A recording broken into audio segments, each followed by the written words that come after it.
Jake Morrison stood on the bridge of his space station and watched the alien ships arrive. They came like dark clouds across the stars, hundreds of them, each one bigger than anything humans had ever built.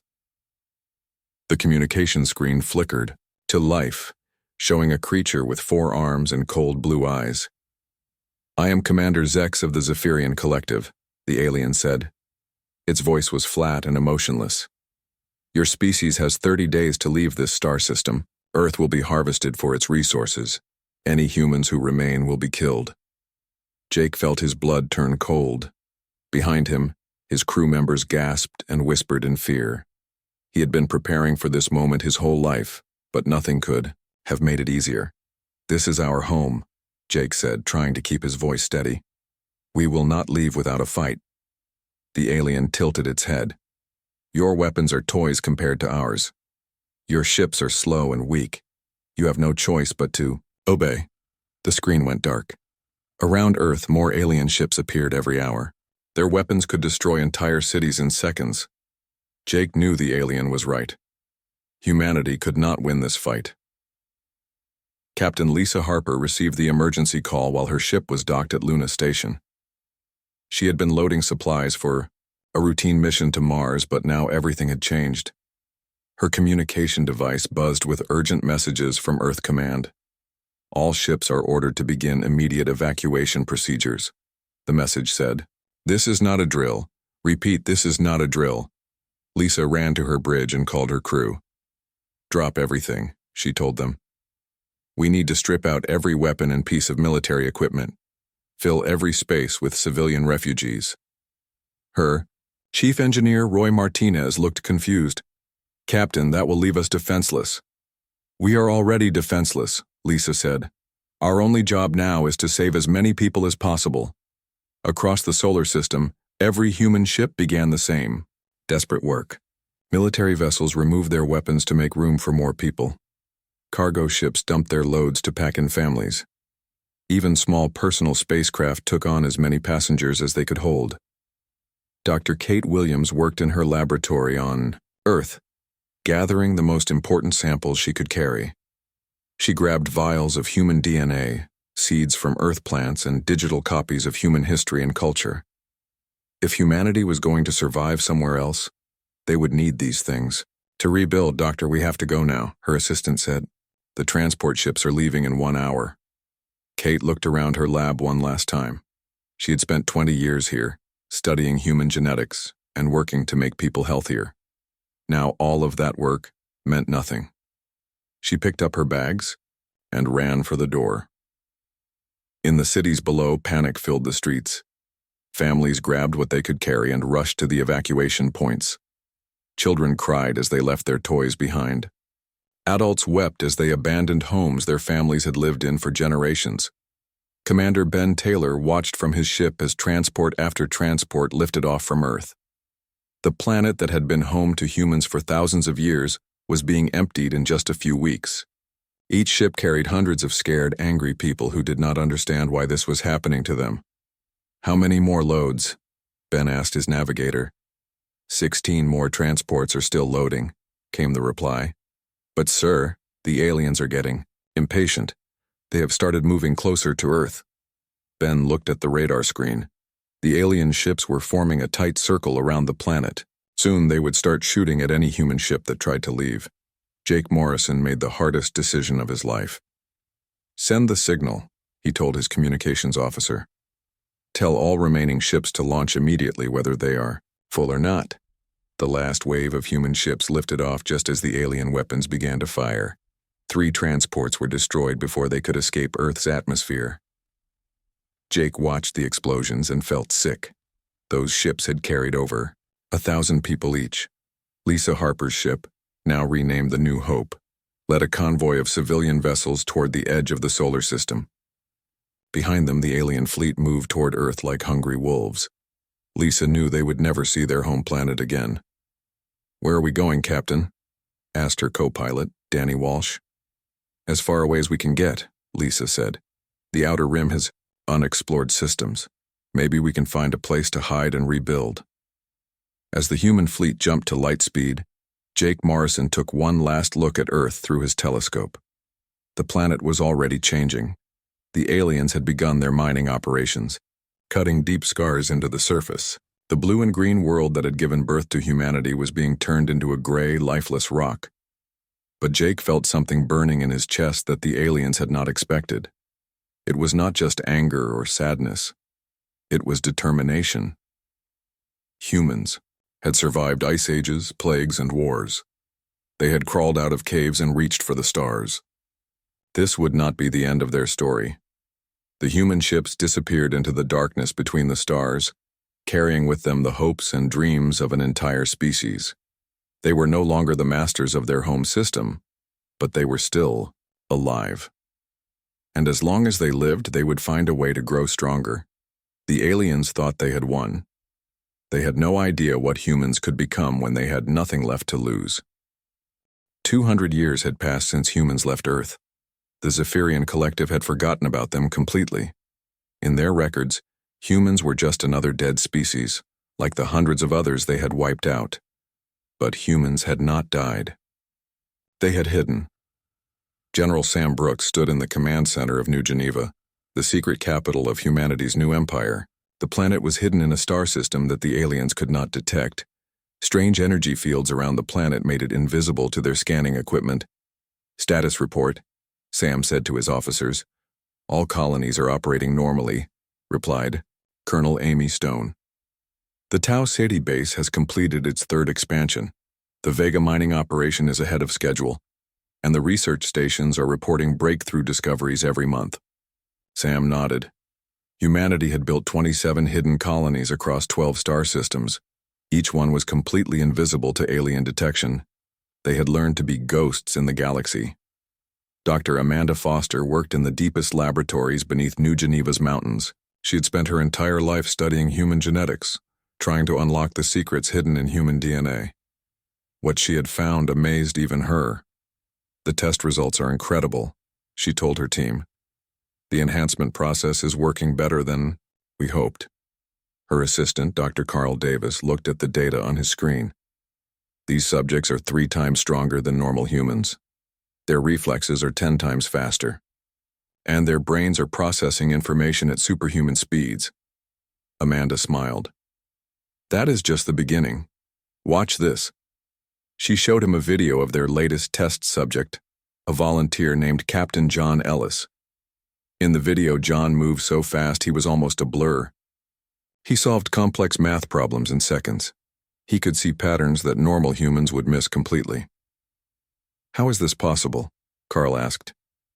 "Humans have always had the potential," Amanda explained, "but something was keeping it locked away. The stress of losing Earth, the anger, the need to survive.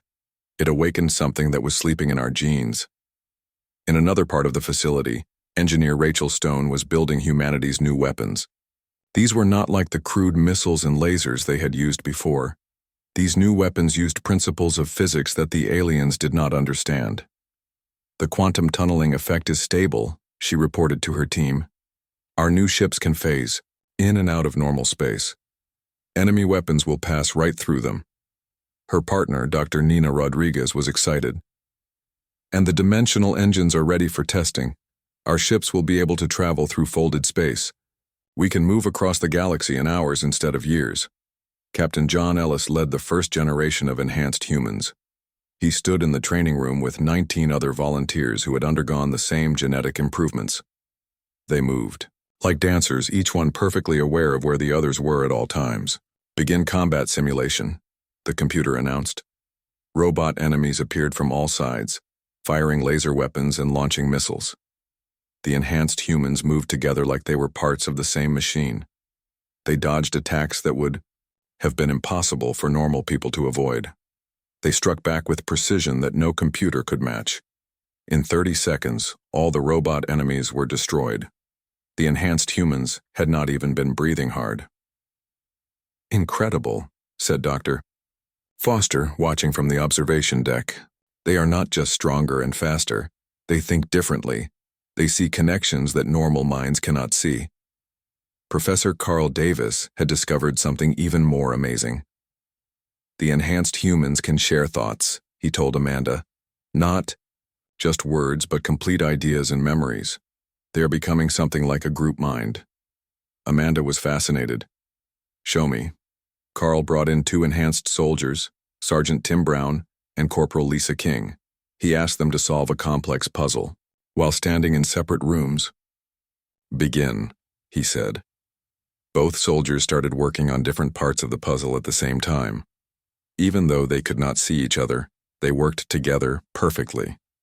When Tim figured out one section, Lisa immediately knew the solution and started on the next part. When Lisa discovered a pattern, Tim began using it right away. They solved the puzzle in half the time it should have taken. They are connected, Carl said in wonder. Their minds are linked at a level we do not understand. Dr. Foster realized they were creating something that had never existed before. We are not just making humans stronger, she said. We are making them into something new. Meanwhile, engineer Rachel Stone had finished building humanity's first-dimensional warship. It looked ordinary from the outside, but it could do things that would seem like magic to other species. Test flight is ready, she announced to General Brooks. Captain Ellis piloted the ship himself. As soon as he activated the dimensional drive, the ship seemed to fade away. It was still there, but it existed partially in normal space and partially in a dimension that physics said should not exist. Weapon test, Ellis said. The ship fired at a target asteroid. The weapon beam appeared to come from 6 different directions at once. The asteroid was destroyed so completely that not even dust remained. Enemy ships would not be able to defend against attacks like this, Rachel explained. They cannot target something that exists in multiple dimensions at the same time. Back on New Geneva, General Brooks met with his council of advisors. They included Dr. Foster, Engineer Stone, and Captain Ellis. Together, they planned humanity's future. The aliens think we are extinct, Brooks said. That gives us a huge advantage. We can continue to grow and learn while they become lazy and weak. Dr. Foster agreed.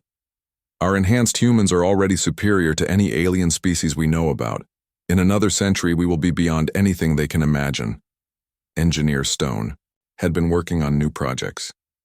I'm developing technology that can change reality itself, she said. We will be able to make entire star systems invisible. We will be able to alter the laws of physics in small areas of space. Captain Ellis spoke for all the enhanced humans. We are ready to wait as long as necessary. When the time comes to return to Earth, we will be powerful enough to take it back. General Brooks looked out the window at the hidden city below.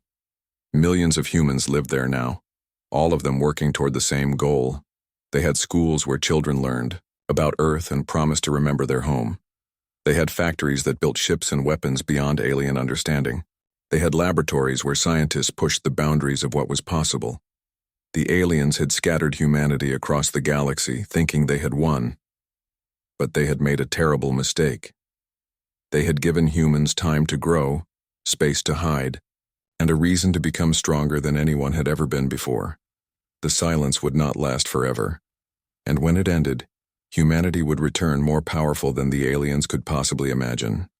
3 centuries after leaving Earth, humanity had become something the galaxy had never seen before. Admiral Greg Turner commanded an empire of 37 hidden worlds, each one invisible to alien sensors. From his flagship, the Quantum Dawn, he could see the entire scope of what humans had built. Report from all sectors, Greg said to his bridge crew. All colonies are operational and expanding, replied his tactical officer, Commander Susan Blake. Production is running at 120% of capacity. Our shipyards completed another 50 vessels this month. Greg smiled. 50 ships in 1 month. Each one more advanced than anything the aliens possessed. The Zephyrian Collective had no idea that humanity now commanded the largest invisible fleet in the galaxy. Commander Susan Blake tested the newest warship design in the asteroid belt of the Vega system. The ship, called the Reality Shifter, did not follow normal physics. As she activated its quantum drive, the ship began existing in 7 different dimensions at the same time. Weapons test, Susan announced. The ship fired at a large asteroid. The weapon beam seemed to come from everywhere and nowhere. The asteroid did not just explode. It ceased to exist as if it had never been there at all. Target elimination confirmed, reported her weapons officer, Lieutenant Paul Chen. The quantum disruptor completely removed the target from all dimensional planes. Susan was amazed. The aliens will not be able to understand how we destroyed their ships. Their sensors will not even detect our weapons firing. Dr. Tony Rivers had achieved something that seemed impossible. In his laboratory on the research station Prometheus, he had learned how to transfer human consciousness between different bodies. A single person could now control multiple ships at the same time. "The test subject is ready," announced his assistant, Dr. Helen Moore. Captain Alex Newman lay on the transfer table, connected to 17 different android bodies through quantum links. When the process began, his consciousness expanded across all 17 forms simultaneously. "I can see through all of their eyes at once," Alex said, his voice coming from all 17 bodies. "I can control 17 ships as easily as I control one body." Dr. Rivers was excited. "This means our fleet commanders can pilot entire squadrons personally. No alien force will be able to match our coordination and speed." Engineer Kelly Murphy had developed technology that could change the rules of reality itself. Her reality anchor devices could lock entire star systems into specific quantum states. This allowed humanity to control which physical laws applied in different areas of space.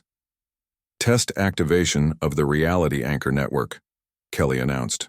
From her control station, around the test system, invisible devices activated simultaneously. Suddenly, the laws of physics changed within that area of space. Faster-than-light travel became impossible for anyone except humans. Alien weapons would not work. Even their life support systems would fail. "Perfect isolation achieved," reported her technician, Engineer Bobby Walsh. "Any alien ship entering this space will become completely helpless." Kelly nodded. "We can use these to protect our colonies and trap enemy fleets. They will be fighting us in a universe where only our technology works." The enhanced humans had evolved far beyond what Dr. Foster had imagined centuries ago. Captain Alex Newman existed in 17 dimensions simultaneously. He could see possible futures and past events. He could manipulate probability to make enemy weapons miss their targets. "Demonstration beginning," Alex announced from the training facility on New Geneva. He stood in a room filled with automated defense systems, each one programmed to kill anything that moved. As the systems activated, Alex began to phase between dimensions. Laser beams passed through spaces where he had been moments before. Missiles exploded harmlessly in empty air. But Alex was not just dodging. He was changing the probability that the weapons would work at all. Targeting computers began making calculation errors. Power systems fluctuated for no reason. The weapons started shooting at each other instead of at him. "The enhanced humans have learned to manipulate reality at the quantum level," Dr. Foster explained to Admiral Turner. "They can make unlikely events become certain. They can make certain events become impossible." Dr. Janet Powell had pushed human enhancement even further. She had learned to manipulate time streams around individual planets. This allowed her to accelerate human development while slowing down alien civilizations.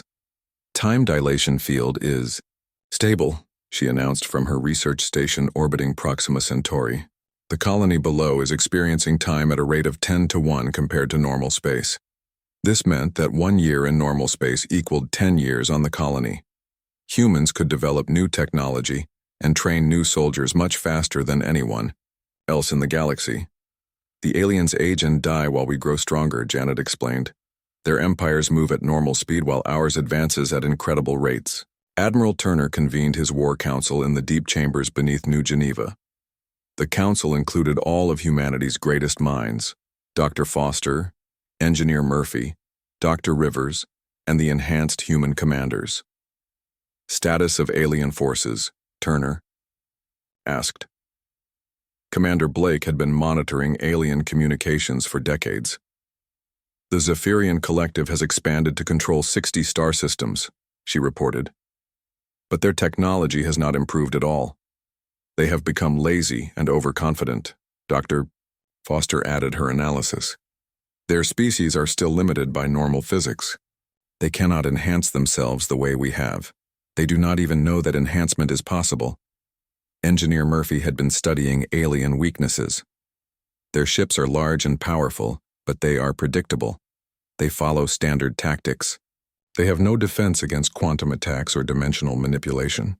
Captain Newman, speaking through one of his 17 forms, gave the enhanced human perspective.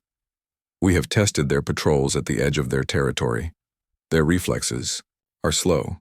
Their minds work in straight lines. They cannot adapt to opponents who think in multiple dimensions. Admiral Turner made his decision. Begin Phase 1 of the return operation. Start with reconnaissance missions into collective space. I want to know everything about their current capabilities. Commander Susan Blake led the first scouting mission in 3 centuries.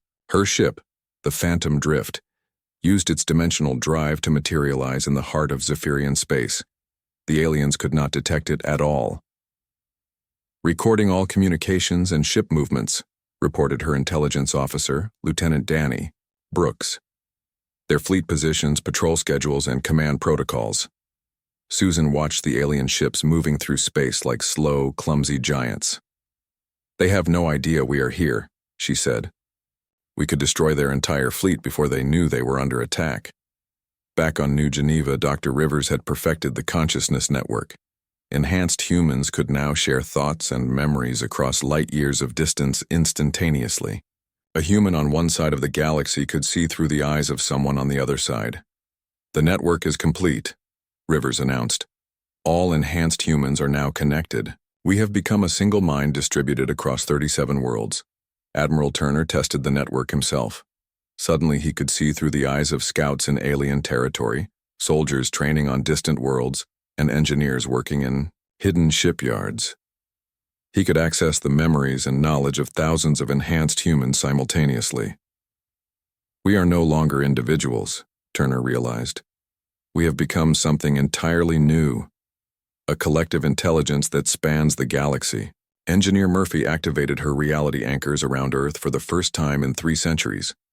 The devices had been hidden in the asteroid belt, waiting for this moment.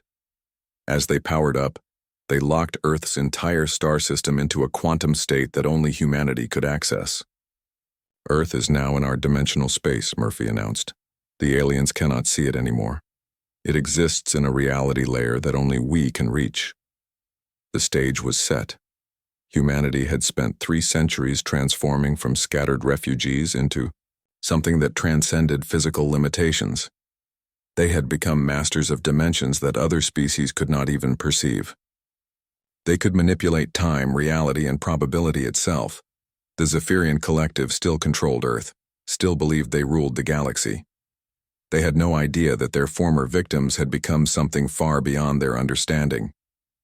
The silence was about to end, and when it did, the galaxy would discover that humanity had returned as something more powerful than anyone had ever imagined possible. Admiral Vexthul of the Zephyrian Third Fleet stared at the reports on his screen with growing confusion. Ships were vanishing across the collective's territory. Not destroyed. Simply gone. As if they had never existed at all. Explain this to me again, Vexthul said to his intelligence officer, Commander Kelvar.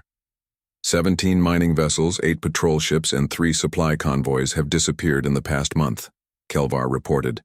No distress signals, no debris, no evidence of attack. They simply stopped responding to communications. Vexthul scratched his scaled chin with one of his forearms. Equipment failures, navigation errors? That was our first thought, Kelvar said. But the ships vanished from different sectors of space. Some were in heavily patrolled areas. Others were in secure mining systems. There is no pattern that suggests accidents. The truth was that Commander Lisa Shaw and her reconnaissance teams had been testing alien defenses for months. Her ship, the Phantom Drift, could materialize anywhere in collective space without being detected. They had been studying enemy capabilities and removing isolated ships to prevent their scouting from being discovered. Target acquired, reported Lisa's tactical officer, Lieutenant Mark Johnson. Zephyrian patrol vessel, alone in the Kepler system. Lisa watched the alien ship through her quantum sensors. It was old and slow, following a predictable patrol route. The aliens inside had no idea they were being watched. Displacement beam ready, announced engineer Katie Adams from the weapons station. Fire, Lisa commanded. The displacement beam locked onto the alien ship and shifted it into a dimension where it could not exist. The ship simply faded away, its crew never knowing what had happened to them. There was no explosion, no wreckage, no trace that a ship had ever been there. Target eliminated, Katie reported. No evidence left behind. This was how humanity had been removing alien forces for months. The ships were not destroyed. They were moved to dimensional spaces where they could not survive. It was clean, silent, and completely untraceable. Dr. Peter Logan analyzed the intelligence gathered from hundreds of reconnaissance missions. In his research station in the Tau Ceti system, he had built a complete map of collective military capabilities. There, technology has not improved at all in 3 centuries, Peter reported to Admiral Turner via quantum communication. They use the same weapons, the same tactics, the same thinking they had when they conquered Earth. His assistant, Dr. Mary Foster, added her analysis. They have become overconfident. They believe nothing in the galaxy can threaten them. Their security is minimal. Their ships operate alone or in small groups. Admiral Turner studied the intelligence reports from his command center on New Geneva. The collective controlled 60 star systems, but their forces were spread thin. They had thousands of ships, but each one was primitive compared to humanity's dimensional vessels. They rule through fear and overwhelming numbers, Turner said, to his council. But they have never faced an enemy they could not see or understand. Commander Susan Blake had completed her infiltration of the Zephyrian command structure. Using humanity's consciousness transfer technology, she had placed her awareness inside android bodies that looked exactly like collective officers.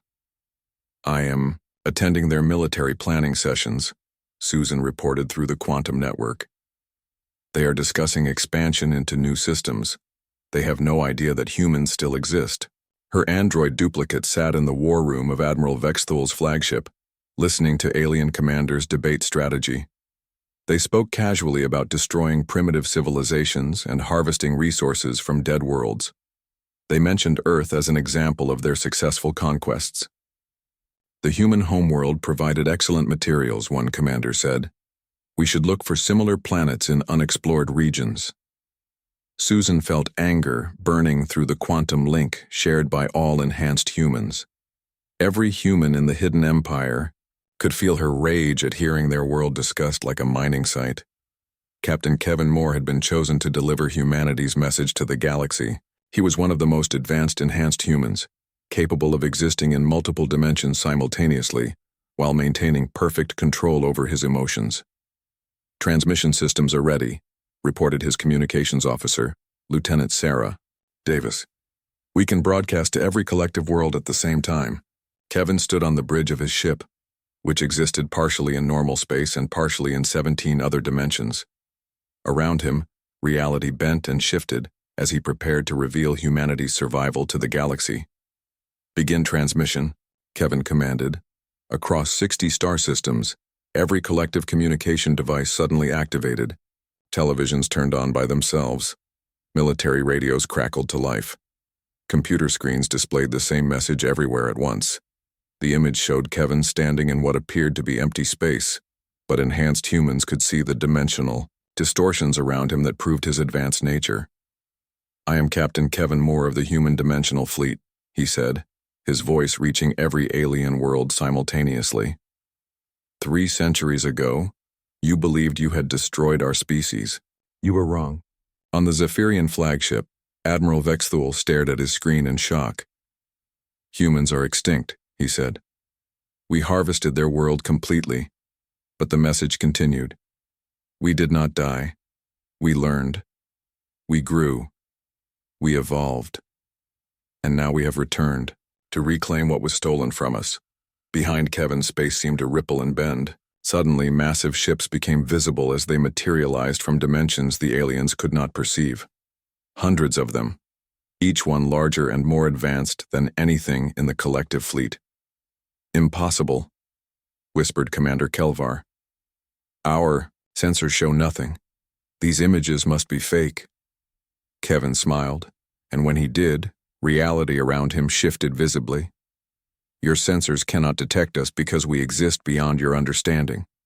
We have transcended the physical limitations that bind your species.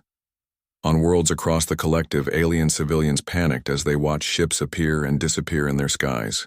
Military bases went to high alert, but their weapons could not lock onto targets that existed in multiple dimensions. Dr. Logan transmitted technical data along with the message, showing exactly how outmatched the collective had become. Their weapons used primitive energy beams and projectiles. Human weapons could manipulate probability, alter time streams, and attack through dimensional barriers. Your empire spans 60 systems, Kevin continued. Our empire spans realities you cannot imagine. You scattered us across the galaxy thinking you had won. Instead, you gave us the space and time we needed to become something far beyond what we were. The enhanced humans demonstrated their power by making entire collective fleets temporarily invisible, just to prove they could.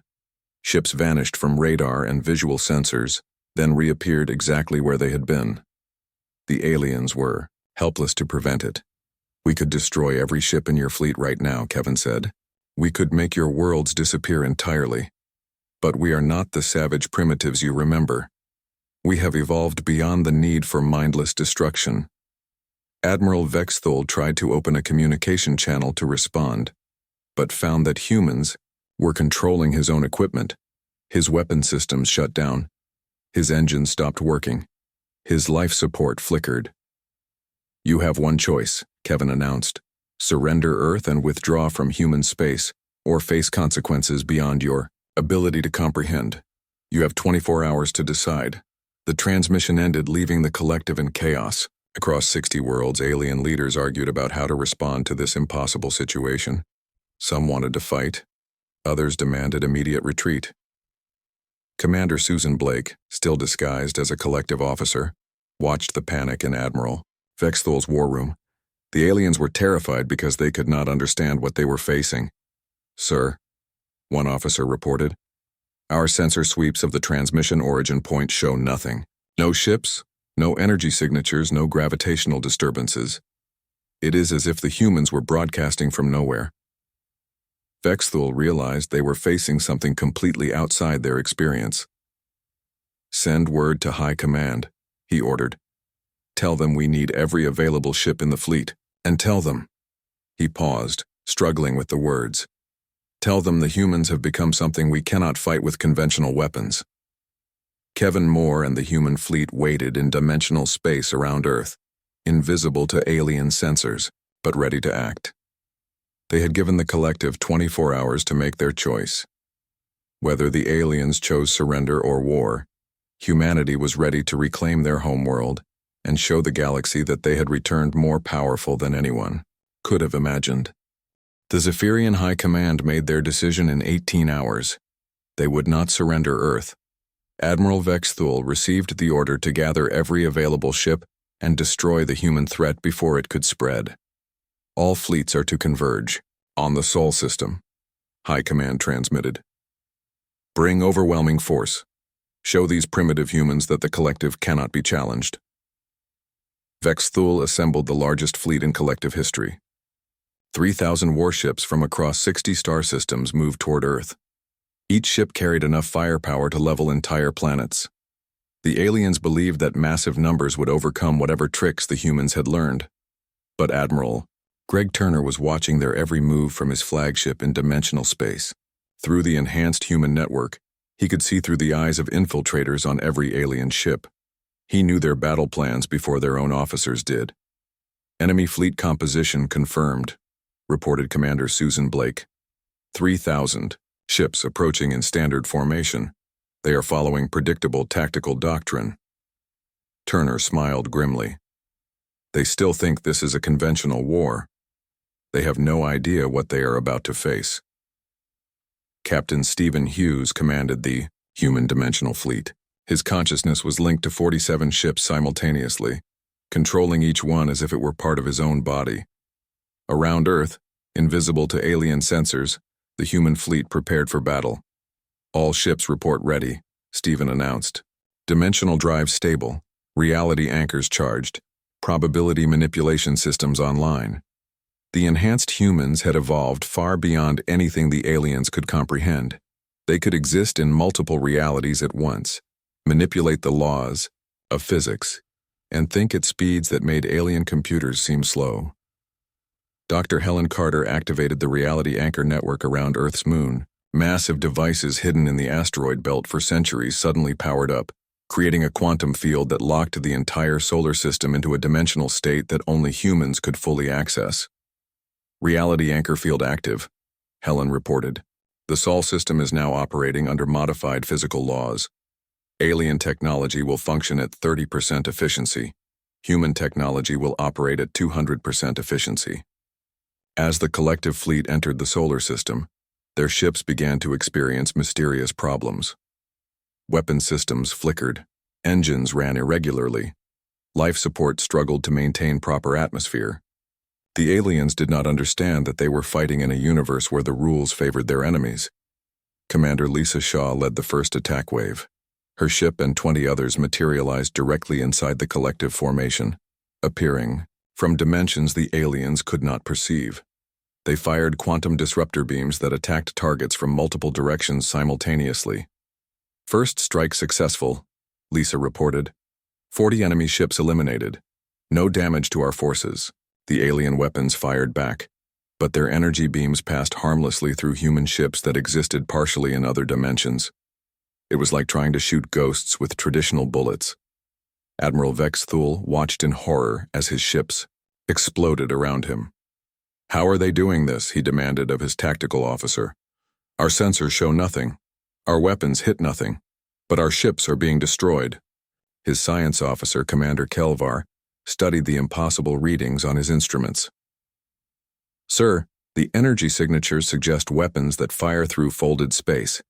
The attacks are coming from directions that do not exist in normal physics." Captain Alex Newman demonstrated the full power of enhanced human evolution.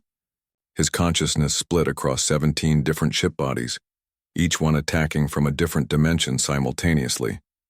To the aliens, it appeared that impossible numbers of ships were firing from everywhere at once.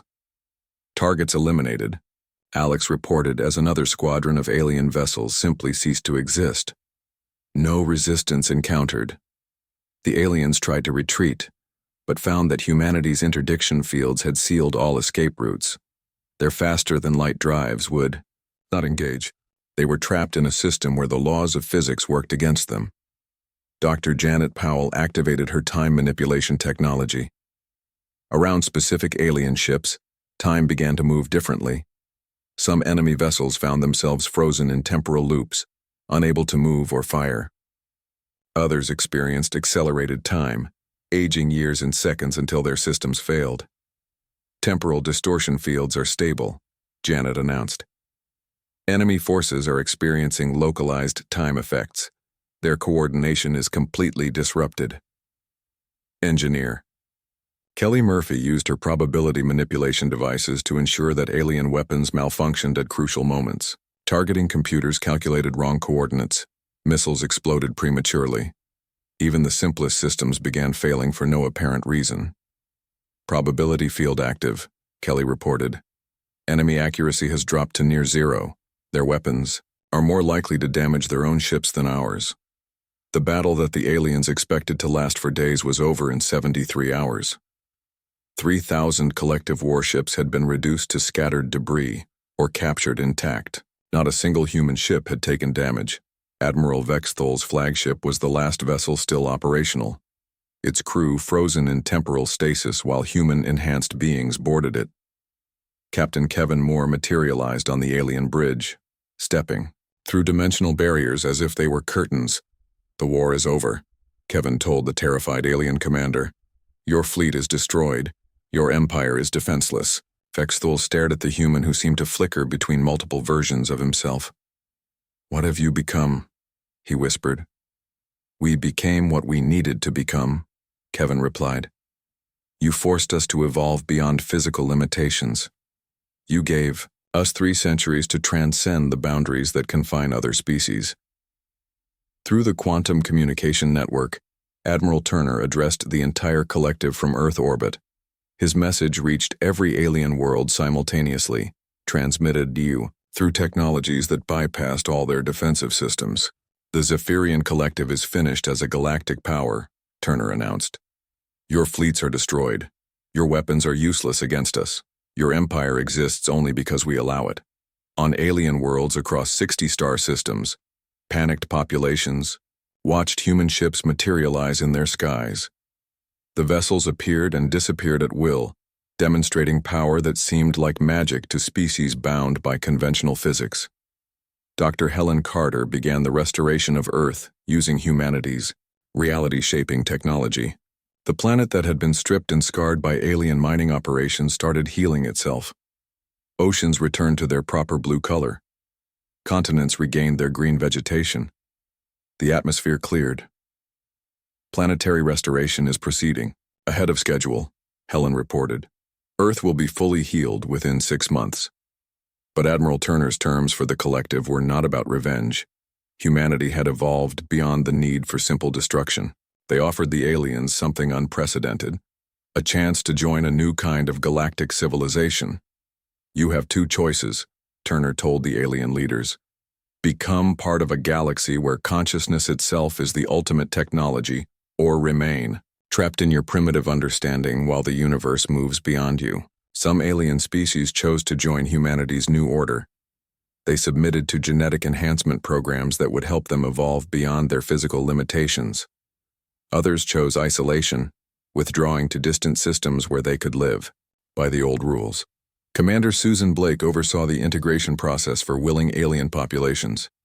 The enhancement technology that had transformed humans could be adapted for other species, though none would ever reach the level that humanity had achieved. The first alien volunteers are showing remarkable progress, Susan reported. Enhanced. Zephyrians are demonstrating abilities their species never possessed. Limited dimensional perception, basic probability manipulation, accelerated thought processes. Captain John Ellis established humanity's new capital on Earth, in the same location, where New Geneva had been built centuries before. But this Earth was different. A planet that existed simultaneously in multiple dimensions, serving as the center of an empire that spanned realities. Earth is ready to serve as the dimensional nexus for our expanding civilization, John announced. From here, we can coordinate activities across 17 different layers of reality. The galaxy had been fundamentally changed. The Zephyrian Collective's age of conquest and exploitation was over.